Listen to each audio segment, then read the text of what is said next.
People. सो कैसे हो आप सभी लोग? मुझे उम्मीद है आप बहुत बहुत अच्छे होंगे और अपने घर पर बहुत ज़्यादा मेहनत भी कर रहे होंगे। मुझे उम्मीद है आप लोग जैम की प्रिपरेशन बहुत अच्छे से भी कर रहे होंगे। आपके जो भी डाउट्स हैं, जो भी क्वेश्चंस हैं, वो आप लोग मुझे कमेंट बॉक्स में लिख कर भेज सकते हैं। गाइज फर्स्टली ना क्या होता है, अगर हमारे टेस्ट में बहुत कम मार्क्स आते हैं तो फर्स्टली जो सबसे पहली चीज़ आती है वो आता है डिमोटिवेशन। उसके बाद आता है डर, हमारा ना होने का डर। और सबसे बड़ी चीज़ आती है ये कि हमारा बैकअप प्लान क्या है, क्योंकि एक्चुअली हम लोग जैम की प्रिपरेशन करते हैं ना, तो उसके बाद हमें सबसे दिक्कत होती है कि हमारा बैकअप प्लान क्या होगा अगर नहीं हुआ तो। और हम चाहे कितनी भी कोशिश कर ले 100% रखने की, नहीं होगा होगा होगा, वो 1% वाला जो डर होता है ना गाइस, वो बहुत ज़्यादा हैवी हो जाता है, जिसकी वजह से डिमोटिवेशन हो जाता है और मोटिवेशन का नाम ही ख़त्म हो जाता है। तो उस टाइम पे कैसे हम अपने आप को मोटिवेट रखें, तो उस सब के आपके जो भी क्वेश्चंस हैं वो सब आप मुझे कमेंट बॉक्स में लिख के दे सकते हैं। बाय द वे आज अभी मैं जा रही हूँ 405 जिनकी रैंक आई है उनके पास, उनसे जानते हैं उनकी जर्नी क्या रही, उन्होंने क्या क्या डिफ़िकल्टीज़ फेस की और क्या वो आप लोगों को सीक्रेट टिप्स देना चाहेंगी कि ये इस तरह से मैनेजमेंट अपना करना चाहिए। सो चलते हैं।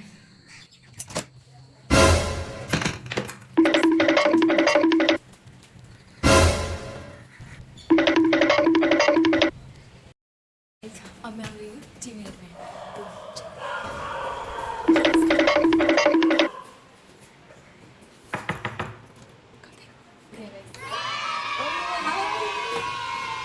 सो गाइज ये है हमारी सबसे इंटेलिजेंट दीदी जो पूरी क्लास की टॉपर है। इनको कुछ नहीं आता है तो आज टॉपर है भाई, हम तो एग्जाम भी देना है। बट ये तो आज हम पूछने वाले हैं कि इनका एक्सपीरियंस जैम में कैसा रहा।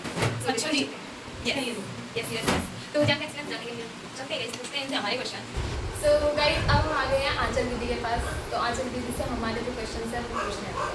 सो सबसे पहला क्वेश्चन था कि जैम की जब आप प्रिपरेशन कर रहे थे तो आपने कौन सी बुक्स को फॉलो किया? मैंने कोई बुक नहीं फॉलो की। क्या क्या? मैंने कोई बुक नहीं फॉलो करी थी गाइस। मैंने सिर्फ अपने नोट्स बनाए थे प्रॉपरली, मैं अपनी क्लासेस लेती थी और नोट्स बनाए। तो गाइस मैं क्वेश्चन लिख के लेके आई हूँ, तो पूछते हैं। तो जब आपकी जैम की प्रिपरेशन कर रहे थे तो आपका सबसे बड़ा डर क्या था और आपका मोटिवेशन क्या था कि ये नहीं हो तो मुझे करना ही करना है? डर क्या था और मोटिवेशन क्या था? डर तो ऐसा कुछ भी नहीं था कि मेरे को ऐसा था कि यार कुछ भी मिल जाए, मतलब मेरे को ये था कि कोई अच्छी जगह से मेरे को एमएससी करनी है, ऐसा कुछ भी नहीं था। मेरे को डर किसी चीज़ का नहीं था, कि ये था कि डू एंड डाई वाली कंडीशन है कि मतलब ठीक है। क्या था मोटिवेशन क्या था, मतलब कि यार मोटिवेशन पता है किस चीज़ से मिलता है? जब तुम कंसिस्टेंट होते हो ना तो अपने आप तुम्हें मोटिवेशन आता है। जैसे हर रोज जब तुम्हारी स्केड्यूल फिक्स है कि तुम सुबह उठ रहे हो, तुम अपना बेसिक चीज़ें करके, तुम मैं लाइब्रेरी जाती थी प्रॉपर, मॉर्निंग से लेके इवनिंग तक मैं लाइब्रेरी में रहती थी। तो मेरे साथ ऐसा था कि अगर बिल्कुल फिक्स स्केड्यूल है तुम्हारा कि हाँ इस टाइम यही चीज़ करनी है, तो वो अपने आप ही मोटिवेशन मिलता है। शुरू में बहुत दिक्कत होती है, ऑब्वियसली शुरू में बहुत ज़्यादा दिक्कत होती है, लेकिन जब एक बार वो बन जाता है ना स्केड्यूल, तो वो फिर ईजी हो जाता है। तो मैं अपने आप ही मॉर्निंग में उठने का मोटिवेशन मिलने लग जाता है। तो एक चीज़ और, ये डाउट मेरा भी रहता है कि दिन में पढ़ो या रात में पढ़ो? मेरे साथ वो रात वाला कंसेप्ट नहीं चलता, मेरे साथ दिन वाला कंसेप्ट चलता था। मेरे को दिन में ज़्यादा चीज़ें समझ में आती थी। तो मतलब क्या कहना चाहोगे आप, दिन में ज़्यादा? यार ये तो ऐसा कुछ नहीं है, ये पर्सन टू पर्सन डिपेंड करता है कि अगर तुम्हें दिन में समझ में आ रहा है तो तुम्हारी, अगर ज़्यादा दिन में ज़्यादा बेटर समझ में आ रहा है तो दिन में पढ़ो, अदरवाइज रात में पढ़ो, जैसा जिसको सही लगता है उसको वैसे पढ़ना चाहिए। सो अभी आपका बैकअप प्लान क्या था कि मतलब मेरा बैकअप प्लान सीयूईटी था फॉर श्योर। मुझे मैंने सीयूईटी भी दिया, उसमें मेरे अच्छे मतलब 178 मार्क्स आए थे लगभग, तो वो भी मेरा ठीक ठाक गया था, मेरे को आराम से ड्यू मिल जाता। तो मेरा ये था कि अगर जैम नहीं हुआ तो ऑब्वियसली मैं सीयूईटी के।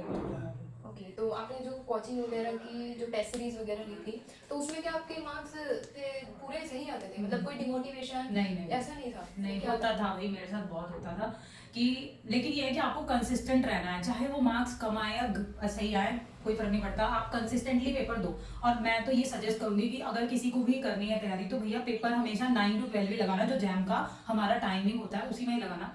क्योंकि वो क्या है, अपनी बॉडी को ना हमें डालना है उस जोन में डालना है। क्योंकि शुरू में जब आप टेस्ट देने बैठोगे ना, बिल्कुल शुरू में, तो वहाँ तुम्हारे साथ ये होगा कि तुमसे होगा ही नहीं, तुम्हें लगेगा 3 घंटे में क्यों बैठूं।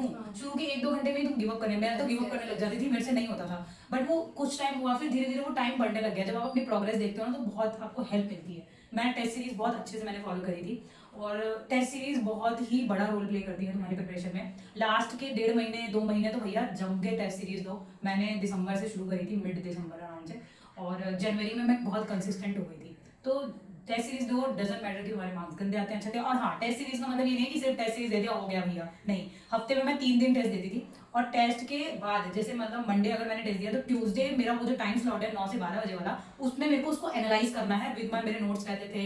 और जो भी प्रॉब्लम है अपना, जो भी आप चैट जीपीटी वगैरह से पूछ सकते हो जैसे भी है, तो आपके नोट्स आपके साथ रहने चाहिए और एक एक क्वेश्चन को अपने लेवल पे सॉल्व करो, ओपन बुक की तरह समझ लो उसको, जो पूरा पेपर है तुम उसको एनालाइज करना बहुत ज्यादा जरूरी है। आप अगर 2 ही पेपर दो भैया हफ्ते में, लेकिन उसको एनालाइज जरूर करो। तो बहुत मतलब बड़ा मदद करता है। जब टेस्ट से नंबर कम आते थे तो वो डिमोटिवेशन कैसे वो- हैंडल किया? नहीं वो मतलब होता है यार, मैं तो रोती थी जाके वॉशरूम में, खूब रो लेती थी। फिर उसके बाद कोई बात नहीं, फैमिली का सपोर्ट भी होना बहुत जरूरी है। जैसे मेरे मार्क्स कम होते थे, हर दिन का मैं बताती थी अपने घर में, मेरी फैमिली बहुत ज्यादा सपोर्ट करती थी, तो वो लोग मेरे को बहुत मोटिवेट करे हर दिन।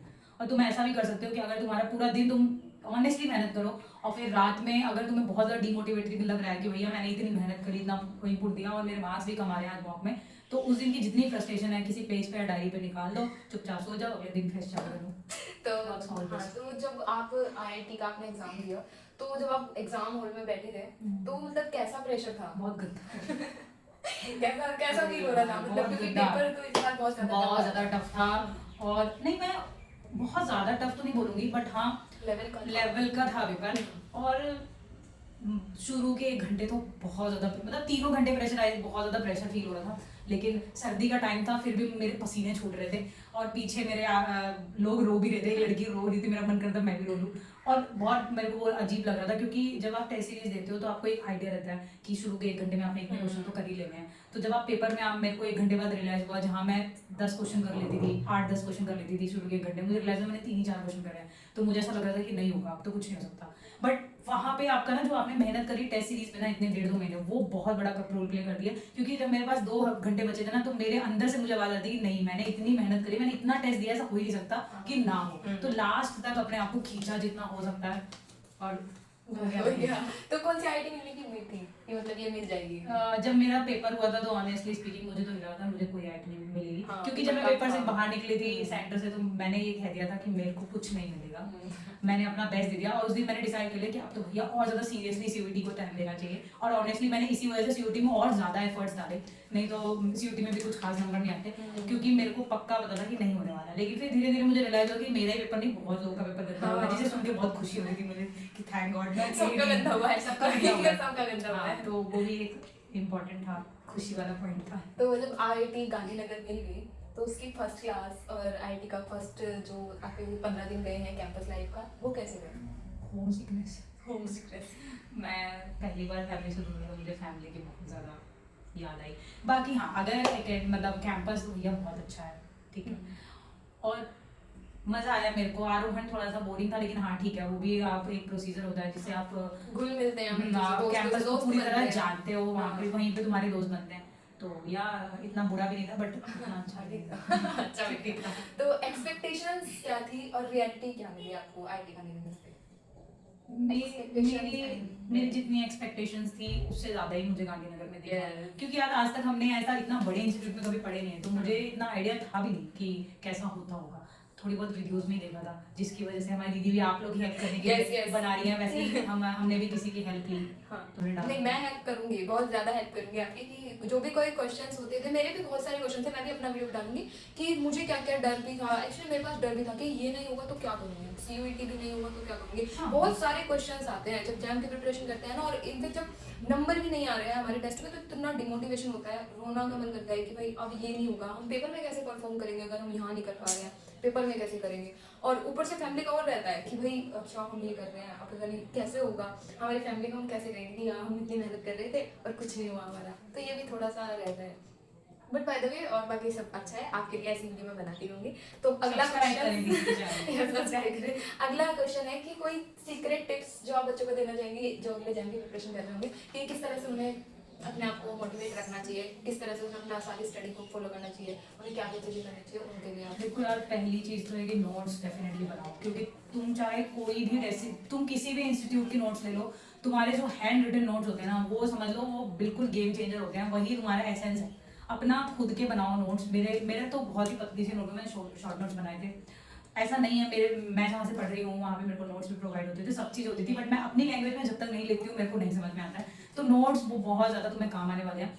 अपने को ना कहीं पूरे जो साल वाली जो मेहनत है, तुम जितनी अभी मेहनत करोगे ना, वो तुम्हें उसका आउटपुट तुम्हें ये दिसंबर जनवरी में ही दिखेगा कि जब तुम टेस्ट सीरीज लगाओगे तुम्हें चीजें लिखी रहेंगी वहाँ पे। और हाँ, एक इंपॉर्टेंट चीज जो जरूर करना, मैंने एक एनालिसिस और एक्सट्रैक्शन नोटबुक बना रखी थी। जब मैं टेस्ट देती थी तो उसके बाद मैं एनालिसिस जो करती थी ना, तो मैं वो चीज़ लिखती थी कि मैंने यहाँ मिस्टेक ये वाली करी है, और जो भी इंपॉर्टेंट चीज़ें हैं उनको मैं लिखती थी। तीसरी इंपॉर्टेंट जो चीज़ है वो ये लगती है मुझे कि मैं लाइब्रेरी में पढ़ती थी। आप जहाँ भी पढ़ो, जो आपका कंफर्ट, जो सही लगे आपको, वहाँ पे आपके आसपास आपको जो भी चीज़ें डिस्टर्ब, जैसे जो चीज़ें बहुत ज़्यादा अपने ना टिप पे होनी चाहिए, जैसे कुछ फॉर्मूले हो गए, कुछ कंसेप्ट हो गए, ये सब चीज़ें, तो वो चीज़ें टाइम टू टाइम उसको चिपकाते चलो, अपने डेस्क पे तुम्हारे सामने होनी चाहिए। और मैं मेरे दिन की शुरुआत जो है वो उसी से ही करती थी। मेरे पास जितनी चीज़ें लिखी है ना, मैं एक बार आते ही, जैसे लाइब्रेरी पहुंचते ही ना, मैं रफ नोटबुक में सारी चीज़ें विदाउट, मतलब अगर देख लिया, अगर मतलब नहीं समझ में आ रहा तो देख भी लिया, नहीं तो इतनी हैंडी हो गई थी कि मैं रोज पहले आके 1 घंटा में सब चीज़ें रिवाइज, कल जो मैंने गलती करी, कल क्या क्या सीखा, वो सब चीज़ें। ये रिवीजन बहुत ज़्यादा जरूरी है, मल्टीपल टाइम रिवीजन, अच्छे से टेस्ट दो। टेस्ट का इतना लोड मत लो भाई, टेस्ट तुम अकेले नहीं हो, बहुत लोगों के टेस्ट खराब जाते हैं, और तुम्हें टेस्ट में ही गलती निकालनी है। तुम्हारे टेस्ट ही गंदे, अगर गंदे जा रहे हैं अच्छी बात है, मतलब तुम कुछ कर रहे हो, राइट। अगर तुम्हारे सही जा रहे हैं तो फिर तुम क्या सीख रहे हो यार। अगर तुम्हारे गंदे जाएंगे ना, तो तभी तुम सीख रहे हो, तभी तुम और बेटर अपना इनपुट डालोगे और ज्यादा एफर्ट्स डालोगे। और अगर तुम्हारे शुरू में भैया 60 नंबर 70 नंबर आ रहे हैं 100 में से, तो तुम बोलोगे भैया हमारा तो हो ही गया। लेकिन ऐसा नहीं है। जैम मैं जहाँ तक देख रही हूँ, जैम हर साल जो है उसका लेवल अप कर रहे हैं लोग, क्योंकि अब जो है जैम में बच्चे ज्यादा नॉलेज हर जगह बढ़ चुकी है, और जैम की नॉलेज बहुत ज्यादा हो चुकी है, तो अब टफनेस भी बढ़ रही है, और अच्छी बात है। हाँ। ये मेरे को लगता है यार, जो डिजर्व करते हैं उन्हीं को ही मिलनी चाहिए आईआईटी। ऐसा तो कोई भी, हर कोई आ जाएगा आईआईटी में, तो बहुत जरूरी है अपने टेस्ट पे फोकस करो, अपनी चीजों पॉजिटिव रहने के लिए। भैया पॉजिटिव जो है मोटिवेशन, तुम टेस्ट दो, तुम्हें अपने आप ही आएगा। तुम ऑनेस्टली मेहनत करो, अपने आप ही आएगा। और ऐसा हार्ड एंड फास्ट रूल नहीं है कि तुम्हें 10 या 8 घंटे, मतलब 18 घंटे पढ़ना है, बिल्कुल भी नहीं है। आप अपना जो पढ़ाई स्टडी करें, अगर आप ऑनेस्टली 4-5 घंटे भी दे रहे हो ना, तो मोर देन सफिशिएंट है। मेरे को तो ये लगता है, बहुत ज्यादा उस पर वो करने की जरूरत नहीं है कि बहुत ज्यादा मैं लगी हुई हूँ, पूरा मैंने जिंदगी जीना छोड़ दिया, ऐसा नहीं है। पढ़ो अच्छे से, जल्दी से आ जाओ सो। जल्दी से आ जाओ। और एक लास्ट क्वेश्चन, आपने कोचिंग कौन सी ली थी और कहाँ पे, मतलब किस कोचिंग को आप प्रेफर करोगे कि यहीं से आप पढ़ना चाहिए, या यहाँ देखो, मुझे ऐसा लगता है कि आप कोई भी कोचिंग लो, क्योंकि मेरे साथ ऐसा था कि मेरा ऐसा, मैंने बहुत ज़्यादा एक्सप्लोर नहीं किया। मेरे को जो फर्स्ट टाइम समझ में आया, मैंने उसी को ज्वाइन कर लिया, ठीक है। तो मुझे ऐसा लगता है कि सब कोचिंग बहुत अच्छी है, सब टीचर्स जितने भी हैं बहुत ऑनेस्टली पढ़ा रहे हैं, बिल्कुल डाउट नहीं उस चीज़ में। आपको यूट्यूब पे भी कंटेंट मिल जाएगा, आप चाहे तो अपना वो भी ले लो। देखो यार, सब्सक्रिप्शन या फिर कोर्स लेने का फायदा ही होता है कि आपको एक कंसिस्टेंसी मिल जाती है। आपको पता है कि इस टाइम मेरी क्लास है, तो आप थोड़े कंसिस्टेंट रहते हो अपनी स्टडीज में।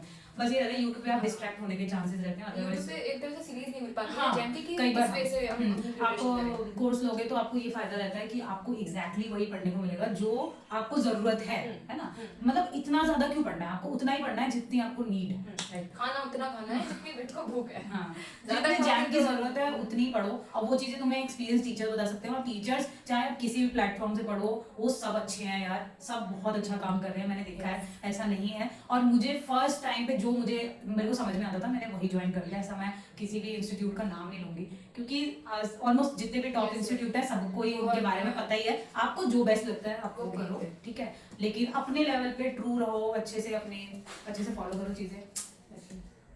सो गाइज, ये था हमारी दीदी का एक्सपीरियंस।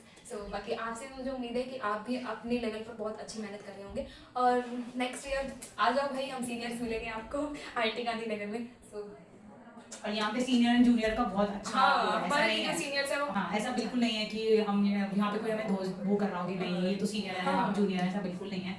सब बहुत अच्छे से रहते हैं घुल मिल के। तो इनफैक्ट हमारी फ्रेशर्स भी होने वाली है, तो सभी